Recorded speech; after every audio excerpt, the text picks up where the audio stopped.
Marus Amadou, Nana Komia lamented that Parliament, which previously resolved its issues internally, now requires external intervention to address its challenges. It's an embarrassment what is happening in Parliament. It's never happened before since 1993, and I was in Parliament for a long time.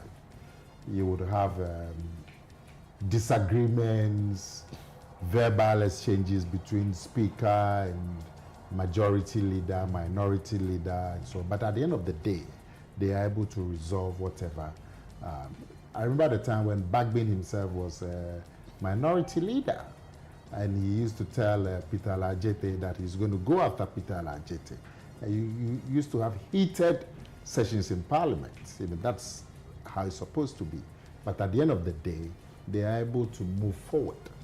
What is happening today, where there's almost total impasse, it's never happened, and it's all the speaker's fault. You think the speaker is to blame, not your side? No. Where does the NPP side come in?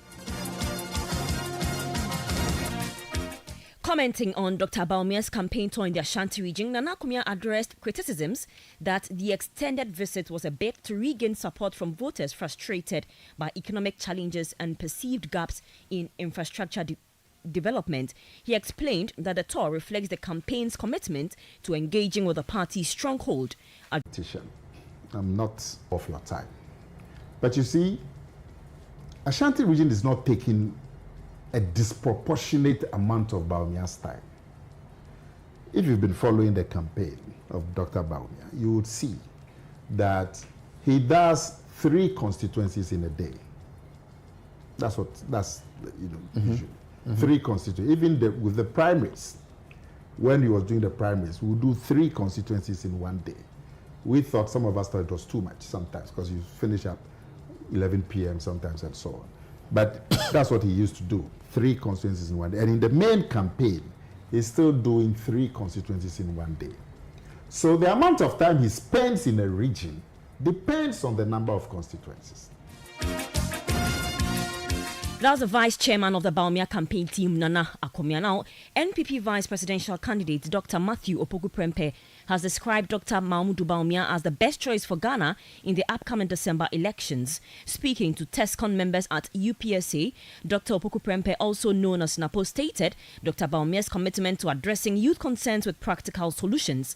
He urged party members to work towards an NPP victory, asserting that securing the election is critical to safeguarding Ghana's future. The future doesn't belong to me, because I am current. The future doesn't belong to Dr. Bawumia, because he is current. He is the one that is going to lead you into the future. And ask yourself, who can be my father, such that the person will think about my well-being. All elections is about your well-being. That was the NPP vice presidential candidate Dr. Matthew Opoku Prempeh. Now, NDC flag bearer John Dramani Mahama has pledged to revitalize the Akwatia Ghana Consolidated Diamond Company if his party wins the next election. Speaking at a mini rally in Buedua during his 5-day regional tour, he assured residents of resolving the ongoing GCD court case to create jobs for thousands in the area. Mr. Mahama also called on the Electricity Company of Ghana to reinstate the GCD transformer and restore power to the community.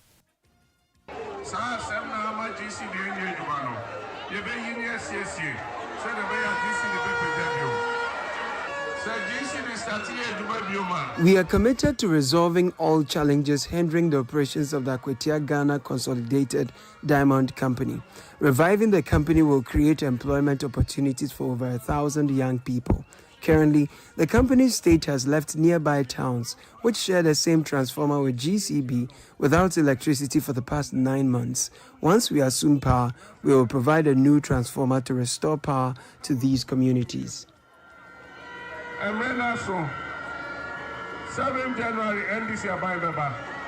Ye strive free independence square ya addiction transformer beba bisio.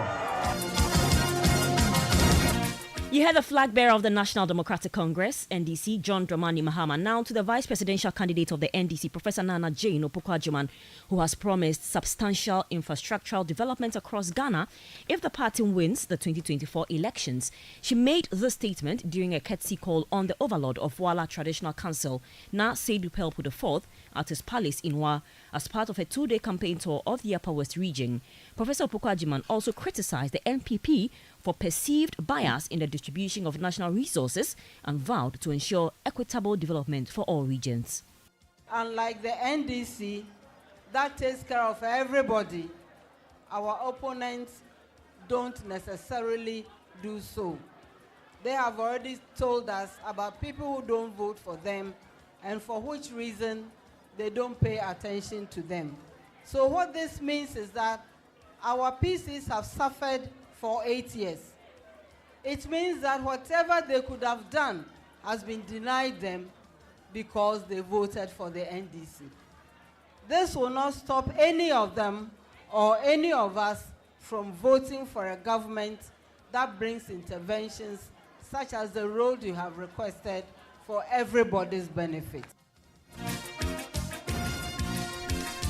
You heard the vice presidential candidate of the National Democratic Congress, Professor Nana Jane Opoku-Agyeman. You're still listening to the Citi Prime News. This is the Election Bureau. Still to come, NCCE urges public to reject vote buying ahead of the December elections following a Koduri report. We'll also take you to the Korle-Klottey constituency, where some constituents are unhappy with the performance of their MP, Dr. Zanet Rollins. Please stay tuned.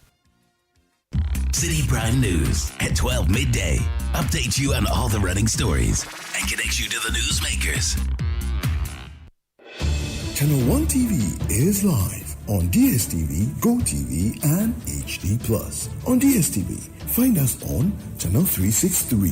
On GoTV, we're on Channel 117. And on HD+, get us on Channel 108. On a digital TV, run a new search. But take note that without an antenna, you cannot access Channel 1 TV. Channel 1 TV can be accessed on any free-to-air digital box, like the DSTV and HD+ boxes. Channel 1 TV, telling your story, empowering change.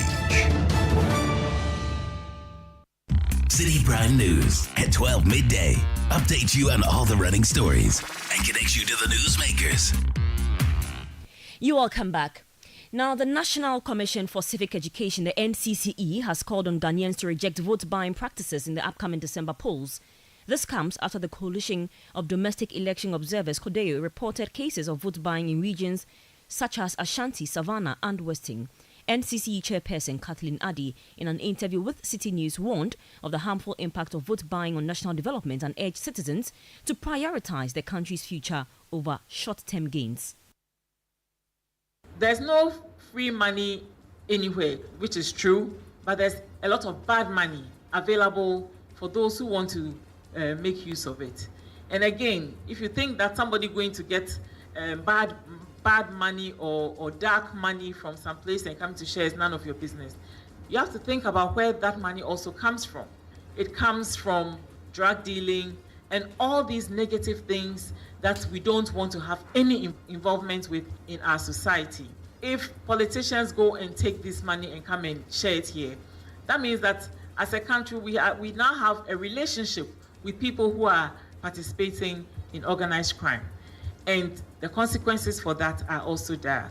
So please, let's be mindful of all the money sharing that is going on. So we have a role to play in this issue to ensure that that culture is expunged from our political culture and that we rather build strong democratic roots and set rigorous criteria for those who seek power so that when they come, they will be able to deliver for us.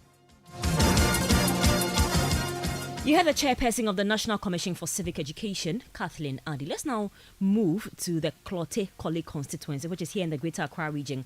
Now, the constituency is poised for a major political contest in the upcoming election. Traditionally, an NDC stronghold, the NPP has only won the parliamentary seat twice since 1996. This year's race is drawing attention due to the strategic choice of parliamentary candidates by both parties. City News' Jeffrey Fifi Annan explores the dynamics of the contest, the candidates' campaigns, and the factors shaping voter decisions in this high-stakes constituency.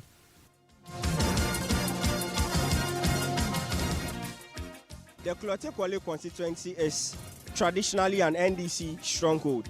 Now, from 1996 to 2020, the MPP has won these seats only twice, consecutively in 2000 and then 2004 with Ni Edu Dakumante. The current Member of Parliament, Dr. Zaneto Agyemang-Rawlings, first contested this seat in 2016, where her main opponent, Dr. Philip Addison of the NPP, lost to her. She pulled a total number of 50.04% out of the total 66,836 votes. Now, interestingly, her main opponent for this year's election, Valentino Nino Inote, contested as an independent candidate in that particular election after being defeated by Dr. Philip Addison of the MPP during the MPP's parliamentary primary rerun. Now, if you've forgotten about Dr. Philip Addison, he was the lead counsel for the NPP in 2012 when they contested the election results at the Supreme Court. She retained her seat in 2020, this time against the NPP's Prince Appiah Deborah, where she polled a total of 39,343 votes out of the total votes, beating Prince Appiah Deborah with over 800 votes. Now seeking her third term, she's up against Valentino Nino Inote of the NPP, who contested her in the 2016 elections as an independent candidate. Well, constituents of the Klote-Kwale constituency retain Dr. Zaneto Agyemang-Rawlings. Or would they vote for Valentino Nino Inote, who is now contesting on the ticket of the MPP for this year's election? The question remains, how do residents rate Dr. Agyemang-Rawlings' tenure, and what factors might lead some to support Nino Inote instead? There's a gutter behind our house that floods every time it rains. We've informed her about it several times, but no action has been taken. This time, I'll be voting for Nino. Frankly speaking, I haven't seen much that she have been doing, but sometimes you hear people saying she have done this, but it doesn't reflect on the grounds. I'll be rooting for Mr. Valentino Nino Inote because I remember last year he came to UGCT campus and he fully paid 20 students their school fees. I will vote for Dr. Zaneto no matter what. Supporters of Ninoy should encourage him to run on the ticket of a different political party because the NPP's poor performance is hurting his chances. While I may not be able to work at my age, my children can. She should focus on creating opportunities. Efforts to get Valentino Ninoy's perspective on reclaiming the Klote-Kwale seat for the NPP following the NPP's 2008 defeat by NDC's Ni Ama Ashite were unsuccessful. Ni Ama Ashite held the seat for 2 consecutive terms. Nino Inote's opponent, Dr. Zaneto Agyemang-Rawlings, has promised to deliver jobs and other benefits to constituents if re-elected. Well, they've seen the work I've done, so I've actually showcased a lot of what I've done. But with regards to the extra message that I have, it's really letting people understand the importance of having a parliamentary seat with an incumbent government. And we know that with everything that we're seeing, the NDC is most likely going to win this election. And we want to remind people of the importance of having a parliamentary majority and how that plays a role in the implementation of policies that government has. As the December 7 election draws near, Klote-Kwale voters are carefully weighing the factors influencing their decisions. What are the top considerations for residents in the constituency?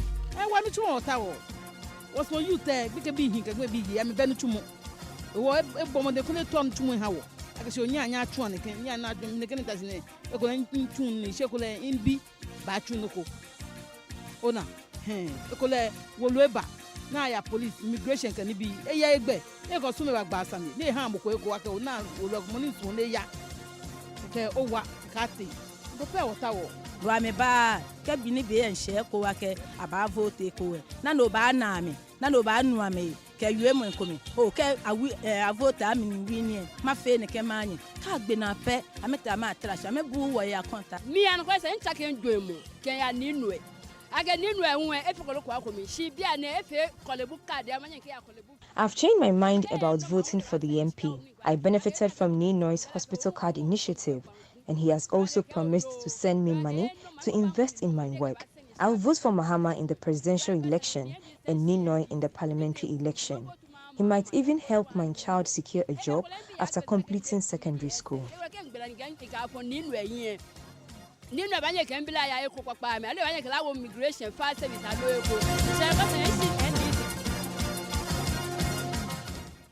City News' Jeffrey Fifi Annan filed that report. Away from elections now, the Ghana Football Association Executive Council is meeting today to address Ghana's failure to qualify for the 2025 AFCON in Morocco.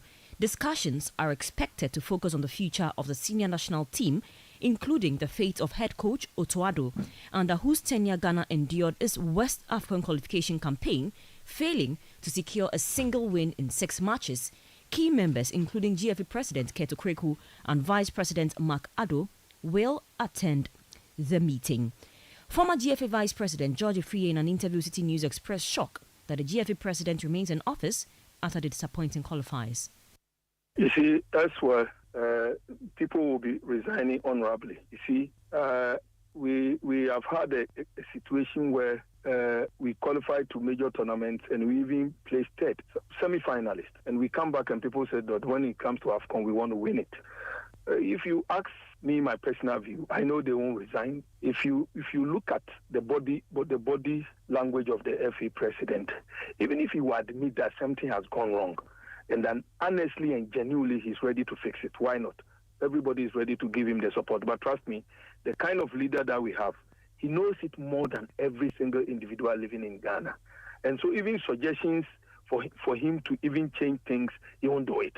He still believes that he can do it with just a few of his people surrounding him, giving him all the ill advices, and then they can change football. Honestly, between you and I, from where we sit, because we saw this thing. You hear the former Vice President of the Ghana Football Association, George Afriye. That will be all for today's edition of the Citi Prime News, which came to you live from our studio at number 11, Dr. Martin Loop in Adabraka, Accra. A quick recap of our headlines. Vice Chairman of the Baumia campaign team, Nana Kumia, defends NPP campaign in the Ashanti region, indicating the time spent in the region is a strategy to win back voters disillusioned by economic challenges. Also, NCCE urges public to reject vote buying ahead of December elections following a Kodeye report. And Ghana Football Association Executive Council meets today to discuss future of the senior national team after a disappointing run in the 2025 AFCON qualifiers. For more news, visit citynewsroom.com. You can also use the hashtags Ghana Polls 2024 and City Verified for more election-related stories. You can also log on to our election website, www.election.citynewsroom.com. My name is Zoe Abube Eduardo. Keep listening to the Election Bureau. Have a good afternoon. City News. We speak first. Reach our hotline on 0302 224959 and get interactive on Facebook, City 97.3 FM, and on Twitter at City 973.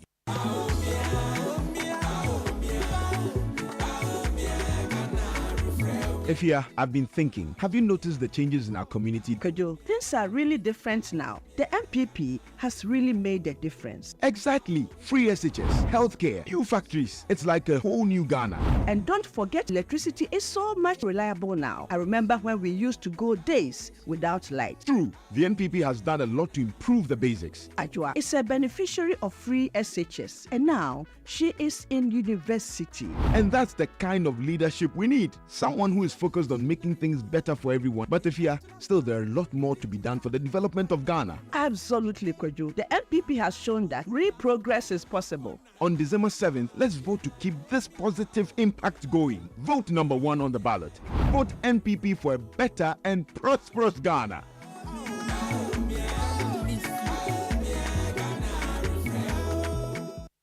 City 97.3. More variety. City 97.3. Accra. Unleashing the power of relevant radio. This is City 97.3. Anytime, any day, anywhere. The city is alive on 97.3 FM. This is Brunch in the City, your smooth companion at work.